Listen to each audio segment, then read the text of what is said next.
नमस्कार, आप देख रहे हैं हिंदुस्तान समाचार स्टार, हर खबर आप तक। कलयुगी ससुरालियों का कारनामा ऐसा जिसे देखने व सुनने के बाद आप दंग हो जाएंगे। जनपद कानपुर के कल्याणपुर थाना अंतर्गत मानसिक व शारीरिक उत्पीड़न व दहेज की मांग करने वाले कलयुगी लोभी ससुरालियों पर बहू ने लगाए गंभीर आरोप। वहीं पीड़ित बहू ने अपने पति अभिषेक कुमार, ससुर सुनील कुमार, नंद खुशबू, नंदोई रविंद्र सिंह, देवर विवेक सिंह के काले कारनामे का पर्दाफाश प्रशासन के सामने किया। वहीं शादी के कुछ दिन बाद से ही पीड़िता तनु सिंह को मानसिक व शारीरिक उत्पीड़न करते थे। पीड़ित बहू ने ये भी बताया कि देवर विवेक जेठ अरुण सिंह ने प्रार्थनी की कपड़े बदलने का वीडियो बनाकर दबाव बनाने लगे कि उक्त दबंगों के साथ शारीरिक संबंध बनाओ, नहीं तो पीड़ित महिला का वीडियो वायरल करके बदनाम कर देंगे। वहीं जब दबंग देवर व जेठ का दबाव नहीं बन पाया तो वो वीडियो पति अभिषेक को दिखाकर भड़काना चालू कर दिया। वहीं प्रार्थनी तनु ने एक बेटी को जन्म दिया। बेटी के जन्म होते ही कलयुगी ससुरालियों ने बेटी पैदा होने पर बहू व बेटी को घर से निकाल दिया। बहू की गंभीर हालत देखकर क्षेत्रीय लोगों ने इसकी सूचना तनु के पिता सुरजीत कुमार को दी। पिता सुनते ही मौके पर घर के बाहर पहुंचा। वहां बेटी का हाल देखकर पिता बदहोश होकर गिर गए। पिता के पूछने पर कलयुगी ससुरालियों ने बताया कि तुम्हारी बेटी ने बेटी को जन्मा है, इसलिए इसे यहाँ से ले जाओ, नहीं तो हम तुम सब पर फर्जी मुकदमा लिखाकर जेल भिजवा देंगे। पिता अपनी बेटी को लेकर हॉस्पिटल में भर्ती कराकर उसे ठीक कराकर थाना कल्याणपुर पहुंचकर पूरी आपबीती बताई।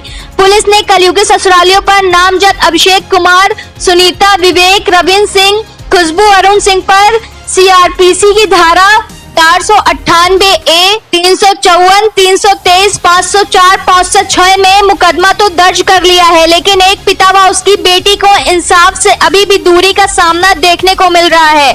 पीड़ित बेटी तनु ने आज पुलिस आयुक्त कानपुर से न्याय की गुहार लगाई है। वहीं ससुरालियों पर कड़ी कार्रवाई का आदेश भी हुआ है, लेकिन कल्याणपुर थाना इन कलयुगी ससुरालियों की गिरफ्तारी करता है या इसी तरह एक बेटी क्यों दर दर की ठोकरें खाकर न्याय की गुहार लगाती रहेगी। मैं रखूंगा। इतनी गंदी लैंग्वेज में ये मुझसे बात करते हैं।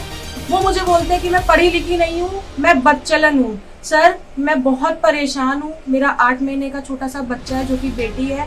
मैं दर दर अपना बच्चा लेके भटक रही हूँ, लेकिन मेरी कहीं कोई सुनवाई नहीं हो रही है, क्योंकि मेरे ससुराल वाले का कहना है कि हमारी तो रिपोर्टर, प्रेस, पत्रकारों में पहचान है, उठना बैठना है, तू हमारा कुछ बिगाड़ सकेगी। इसके बाद कोई अन्य अधिकारी के पास आप न्याय की गुहार के लिए गई? जी सर, मैं गई थी। कहाँ गई थी? मैं एसपी ऑफिस गई, सीओ ऑफिस भी गई हूँ और कमिश्नर ऑफिस भी गई हूँ। वहाँ पे क्या आश्वासन मिला आपको? वहाँ पे मुझे ये आश्वासन मिला है कि हम आपकी जांच भेजेंगे और कार्रवाई करेंगे। वो कार्रवाई के लिए थाने भेजते हैं, थाने वाले कहते हैं आप जाओ, आपकी कार्रवाई हो रही है, क्योंकि थाने में मेरी कोई सुनवाई वहाँ होती नहीं है। वहाँ के इंस्पेक्टर मुझे बोल देते हैं आप घर जाओ, आपकी कार्रवाई हो रही है, लेकिन सर मुझे नहीं लगता कि मेरी कोई कार्रवाई हो रही है। मैं अगर आपको न्याय नहीं मिला, इसके बाद आप क्या एक्शन लेंगे? अगर सर मुझे न्याय नहीं मिला तो मैं मुख्यमंत्री और राष्ट्रपति के जाके मैं अपनी जान की वो दूंगी कि मुझे इच्छा मृत्यु का सर्टिफिकेट दे, ताकि मैं अपनी जान दे सकूं। मैं अपने बच्चे के साथ आत्मदाह कर लूंगी और इसका पूरा श्रेष्ठ पुलिस प्रशासन को जाता है। पूरा इसका जिम्मेदार पुलिस प्रशासन होगा कि उन्होंने मेरी कोई कार्रवाई नहीं करी, सिर्फ और सिर्फ उन लोगों से पैसा लेने के बाद। क्या नाम है और क्या घटना घटी आपके साथ? सर, मेरा नाम तनूर तमन्ना सिंह है। मैं राज्य की नैन बस्ती जीटी रोड कल्याणपुर की रहने वाली हूँ। मेरी शादी 7 दिसंबर 2020 में अभिषेक सिंह, हाल निवासी 39C new Azad Nagar Kalyanpur, MES cantt में जॉब करते हैं।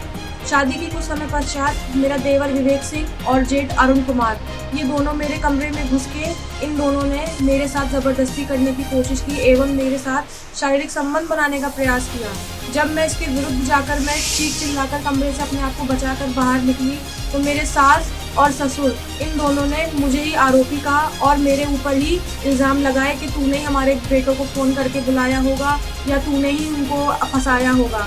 इसकी सूचना आपने क्षेत्रीय थाने को की?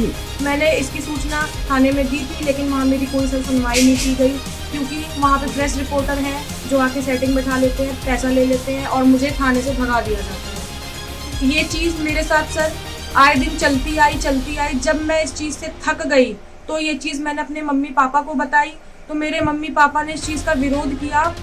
तो मेरे सास ससुर बोलते हैं कि ठीक है अब आगे से ऐसी गलती नहीं होगी, लेकिन उसके बाद भी ये चीज़ चलती रही। उसके बाद 17 जनवरी 2022 को मुझे बेटी पैदा हुई। मेरे बेटी पैदा होने के बाद मुझे बोलते हैं कि हमें तो बेटी चाहिए ही नहीं थी, हमें तो बेटा चाहिए था और अब हम अपने बेटे की दूसरी शादी करेंगे। ये बात कौन बोला कि बेटी नहीं चाहिए, जो बेटा चाहिए था? मेरी सास सुनीता, वो मुझे बोलती है कि हमें तो बेटा चाहिए था और अब मैं अपने बेटे की दूसरी शादी करूंगी क्योंकि मेरा बेटा तो सरकारी नौकरी करता है। मतलब आपको घर से इसलिए भगा दिया गया कि आपने बेटी को जन्म जी, मुझे इसलिए भगाया गया। उसके बाद सर मुझे इतनी बुरी तरीके से मारा पीटा। जब इस बात पे मैंने अपनी सास को जवाब दिया कि बेटा और बेटी मेरे हाथ में नहीं था, तो मेरे पति को मेरे खिलाफ इतना भड़का दिया, मेरे देवर जेठ ने और सास ससुर ने। मेरे पति ने, मेरा उस समय सर नया ऑपरेशन था, मुझे इतनी बुरी तरीके से सर उन्होंने मारा पीटा कि सर मेरी आज तक भी तबीयत खराब है। आज तक भी उस चीज़ का ट्रीटमेंट चल रहा है, जिसकी रिपोर्ट, अल्ट्रासाउंड, मेडिकल, हर एक चीज़ मेरे पास है। डॉक्टर नेम, डॉक्टर रिपोर्ट, हर एक चीज़ है। महीना भर सर मैं एडमिट रही, इन्होंने जब से मेरी कोई खोज खबर नहीं ली है। बच्ची को एक बार पलट कर नहीं देखा। 6 महीने से मैं अपने माँ बाप के घर हूँ। और मेरा नंदोई Ravindra Singh, Indira Nagar branch bank manager, Punjab National Bank, वो मुझे बोलता है कि तू हमारा क्या बिगाड़ लेगी, मैं तो सरकारी नौकरी वाला हूँ, बैंक मैनेजर हूँ, मेरी तो बहुत अच्छी जगह में उठना बैठना है। और मुझे बोलता है कि अपना बच्चा मुझे दे दे, मैं तेरा बच्चा पाल लूँगा और आके मेरे साथ में तुझे भी मैं रखूँगा। इतनी गंदी लैंग्वेज में ये मुझसे बात करते हैं। वो मुझे बोलते हैं कि मैं पढ़ी लिखी नहीं हूँ, मैं बदचलन हूँ।